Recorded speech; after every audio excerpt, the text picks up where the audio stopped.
আসসালামু আলাইকুম বন্ধুরা, নিশ্চয়ই ভালো আছেন। সবাই সতর্ক থাকবেন, এরকম সুন্দরী মেয়ে দেখলে দর্শন করে সবাই সতর্ক থাকবেন। কেমন? কারণ এরকম মাসুম বাচ্চা, মুখ বন্ধ করো, এরকম মাসুম বাচ্চাকে নিয়ে মানুষ দর্শন করে দর্শকের শিকার হচ্ছে। সবাই সাবধান, হুঁশিয়ার করে থাকবেন বন্ধুরা। আর দোকানে যাবে না, স্কুলে যাইতেছ দোকানে যাবে না। টিফিন দিয়ে দিছি, শরবত দিয়ে দিছি, সব কিছু রেডি করে দিয়েছি। কিসের জন্য? দর্শনের শিকার হচ্ছে। এই জানোয়াররা মরার চিন্তা করে না। কুত্তারা মানুষের জীবন না সিনিমিনি খেলায়।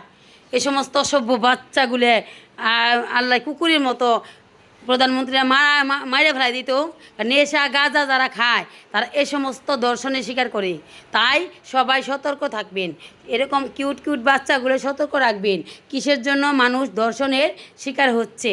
কেমন? ভালো থাকবেন, ভিডিওটা শেয়ার করে দিবেন এবং সবাইকে জানানোর চেষ্টা করবেন।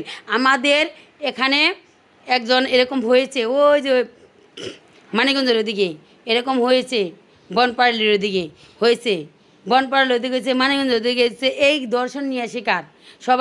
সবাই একটু সতর্ক থাকবেন। আর নেশা গাঞ্জা যারা খায় তাদের থেকে বিরত থাকবেন, তাদেরকে ধরে থানায় চালান করে দিবেন, আমাদের অনুরোধ।